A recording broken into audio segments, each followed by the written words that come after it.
Okay so इस question में हमारा क्या था कि जो टोटल आर्क यहाँ पे क्लोज नहीं हुआ है, this arc is not completed ना, ये पूरा का पूरा क्लोज्ड आर्क नहीं है।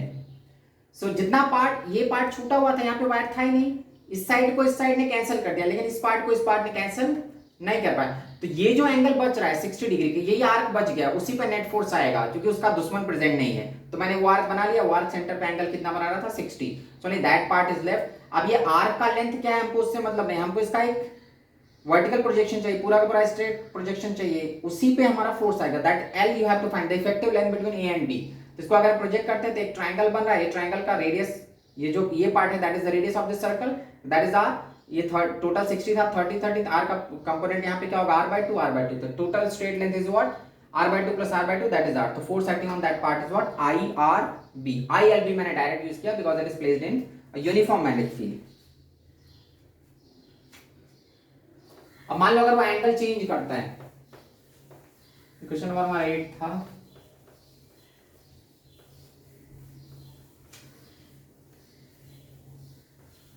सपोज डिफरेंट एंगल्स फॉर्म कर रहे हैं,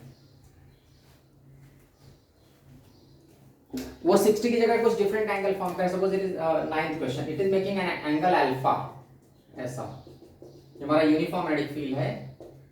अब वो अगर एग्जैक्ट वैल्यू नहीं दिया है, मतलब ये एक ऐसा सर्कुलर पार्ट है जिसका अल्फा पार्ट नहीं है, यहाँ पे नहीं है अल्फा एंगल। तो now the find the force, ये it is placed in an external magnetic field, so find the force acting on this frame. तो फिर से वही, अगर एक क्लोज लूप, पूरा लूप कंप्लीट होता तो सब एक दूसरे को कैंसिल कर देते, तो नेट फोर्स इस पे 0 आता। बट यहाँ पे अल्फा पार्ट वाला आर्क, अल्फा एंगल वाला आर्क प्रेजेंट नहीं है, तो वही अल्फा आर्क वाला यहाँ पे नहीं रहेगा, मतलब उस पे वो बच जाएगा बेचारा, इसका दुश्मन प्रेजेंट ही नहीं है, तो इस पे कोई फोर्स, इस पे एक रिजल्टेंट फोर्स आएगा। अब इसका दुश्मन होता तो वो कैंसिल कर देता, बट ये पार्ट तो है ही नहीं, तो ये पार्ट बच गया अल्फा का ऊपर। तो फिर से वही आर्क बना लो, ये हमारा आर्क है, it is making what angle at the centre, that is alpha. ये रेडियस r है, इसका रेडियस r दिया है, तो ये अल्फा बन रहा है, तो इसका हम फिर से फोर्स हर एक पॉइंट पे अलग अलग डायरेक्शन में एक्ट करेगा। तो you have to take the projection of this arc, straight projection, तो ये हमारा l आएगा लेंथ AB के बीच में। अब वो l को कैसे निकालेंगे, तो यहाँ से इस ट्राइंगल बना लो, ये एंगल कितना होगा α/2, ये भी कितना होगा α/2, तो ये पार्ट कितना होगा r sin α/2, r sin α/2, so the total length is what r sin α/2 plus r sin α/2, so that is 2r sin α/2, that is the total length। तो फोर्स क्या हो जाएगा, force acting on is what ILB, तो IL, L की जगह 2r sin α/2 into magnetic field is B। तो किसी भी रैंडम, अगर r का जितना पार्ट छूटा रहता है उसी पे, उसी की वजह से नेट फोर्स आता है। अगर r पूरा लूप कंप्लीटेड है तो कंप्लीट लूप में नेट फोर्स 0 ही रहता है हमेशा।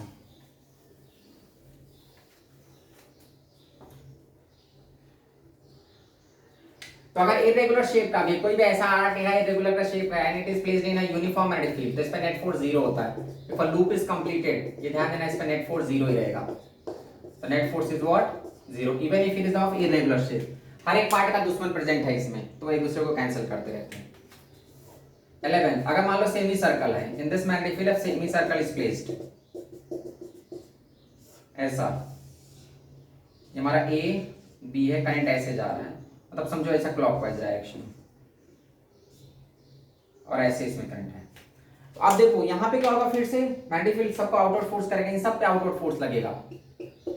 तो इसका जो प्रोजेक्शन, इसका करंट कैसा है क्लॉकवाइज, मतलब अगर इसका हम प्रोजेक्शन निकालते हैं तो वो राइट साइड आएगा। ये जो आर्क पार्ट है, तो आर्क पार्ट का जो प्रोजेक्शन आएगा वो राइट साइड करंट है उसमें, और AB किधर है, ये हमारा B और A, ये किधर है लेफ्ट साइड में। तो ये भी क्लोज लूप है ना, तुम इतना ध्यान रखो कि अगर क्लोज लूप बन रहा है तो किसी भी शेप का उस पे नेट फोर्स 0 होता है। ये जो आर्क है ना, उसका जो प्रोजेक्शन होगा वो AB के इक्वल ही आएगा, लेकिन उसमें करंट किधर जाएगा, राइट डायरेक्शन में। तो ये इसके फोर्स को, इसका फोर्स ऊपर निकल के आएगा और इसका फोर्स नीचे, तो here also net force is 0। If a closed loop is placed in an external magnetic field, उस पे नेट फोर्स हमेशा 0 होता है, चाहे वो किसी भी शेप का हो। अब एक लास्ट क्वेश्चन देखते हैं यहाँ पे।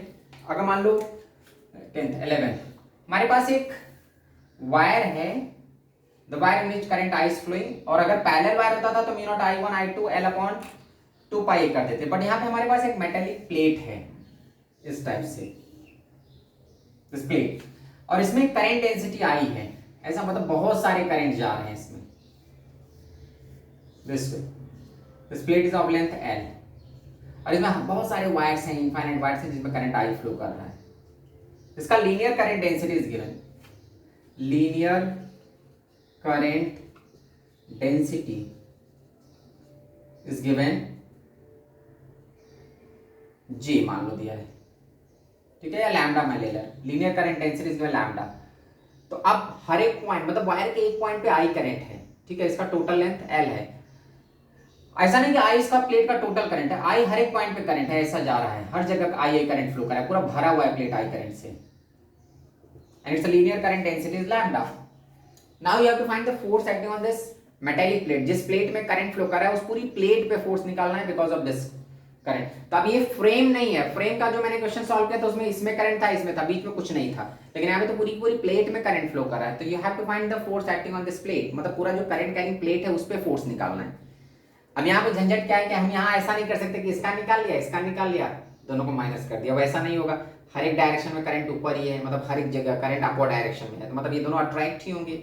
अब अट्रैक्शन निकालेंगे, हर एक वायर मतलब जितने भी इनफाइनाइट वायर्स हैं इस बीच में, इस प्लेट के बीच में, वो सभी अट्रैक्टेड होंगे इस वायर की तरफ। फ्रेम वाला केस अलग था, फ्रेम वाला इसमें ऊपर था इसमें नीचे था, तो इसका फोर्स निकाला उसका निकाला, दोनों सब्ट्रैक्ट कर दिए।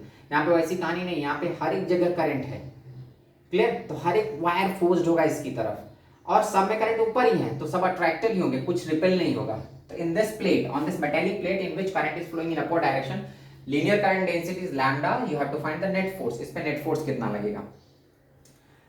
अब यहाँ पे नेट फोर्स निकालने के लिए क्या करो, पहले अब देखो अपने पास वही प्रॉब्लम है, इधर मान लो ये सेपरेशन ये है, हमारे पास वही प्रॉब्लम है। हम क्या करेंगे, इसमें एक छोटा सा सेगमेंट चूज करो, एक वायर बनाओ। जब भाई पूरा वायर इनफाइनाइट वायर दिया तो हम एक वायर बनाते हैं एक dx लेंथ का, इस dx लेंथ का वायर दिया मैंने x डिस्टेंस पे। Whenever variable thing is there you have to use integration. तो वायर तो नहीं था, पूरी प्लेट थी, तो मैंने अपना एक छोटा सा वायर बनाया। अब इसमें करंट मैं ले लिया मान लो di, जो इसमें करंट है, तो that di the current flowing in that wire, जो मैंने अज्यूम किया उसमें करंट कितना होगा, तो लैम्डा इनटू dx, बिकॉज एक पॉइंट पे लीनियर करंट डेंसिटी लैम्डा दिया है, तो इस स्मॉल सेगमेंट dx पे कितना होगा, लैम्डा इनटू dx। या अगर इसको लैम्डा नहीं लो I ले लो, सपोज I है लीनियर करंट डेंसिटी, तो ये क्या हो जाएगा I इनटू dx, ठीक है। सो मैंने उस स्मॉल सेगमेंट जो मैंने अज्यूम किया, वायर एक पतला सा अपना वायर अज्यूम किया, उसमें करंट डेंसिटी दिया था I, तो मैंने जो करंट निकाला यहाँ पे, the current of that small segment जो मैंने अज्यूम किया, जो मैंने अपना पतला सा वायर अज्यूम किया, उसका करंट क्या हो जाएगा I इनटू dx। यहाँ पे जो फील्ड होगा मैग्नेटिक फील्ड dx, तो bx क्या होगा, म्यू नॉट, इसकी वजह से mu naught I upon 2πx होगा, इस पॉइंट पे इसका जो फील्ड होगा that is mu naught I by 2πx। अब फोर्स निकालो, पहले मैं df निकालूंगा, इस पे फोर्स बाद में मैं उसको इंटीग्रेट करूंगा यहां से लेके यहां तक। First find the force acting on this then integrate it. तो df निकालोगे तो क्या हो जाएगा, म्यू नॉट I, इसका करंट क्या है di अपॉन 2πx, ये इस पे मतलब समझो ये दो वायर्स मैंने ले लिया, फर्स्ट वायर पे करंट I था, इस पे कितना था di, मैंने पहले इनके बीच का फोर्स निकाला that is df। So mu naught I di divide by 2πx, then if you are integrating this you will get the total field, total magnetic force। so ये हमारा पूरा का पूरा प्लेट था, it is not similar to straight wire, दो parallel wires नहीं थे कि we can use that mu naught I1 I2 by 2pi। यहाँ पे एक स्ट्रेट वायर है, यहाँ पे पूरी पूरी प्लेट है जिसमें current density is given that is I, तो हर एक पॉइंट पे करंट फैला हुआ है I करंट। मैंने क्या किया, एक स्मॉल सेगमेंट लिया, small segment of thickness dx,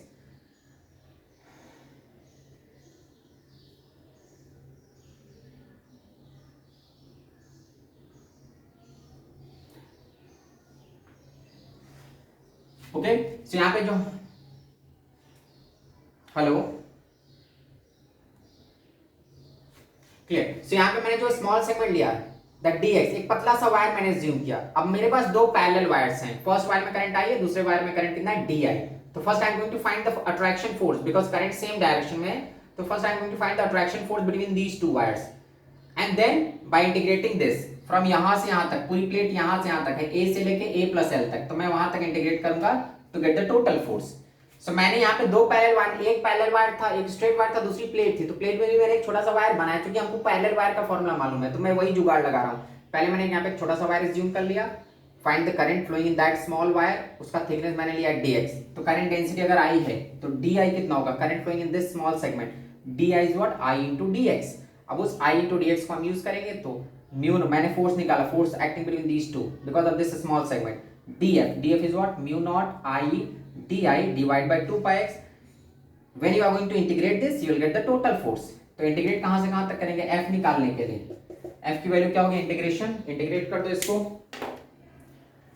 so integration of कहां से कहां तक, a से लेके यहां से स्टार्ट हो रहा है यहां तक, तो a से लेके a प्लस एल तक, ये same force mu naught I D I की वैल्यू पुट कर दो. डी आई कितना है, I into D X divide by 2 pi X. जो भी टर्म कांस्टेंट उनको बाहर कर दो, तो mu naught I square by 2 pi बाहर निकलेगा. Mu naught I square by 2 pi बाहर, integration of 1 upon X D X. अब बस इसको क्या करो, इंटीग्रेट कर दो a से लेके a प्लस एल तक. तो f what we are going to get, mu naught I square divide by 2 pi 1 upon X का इंटीग्रेशन log x.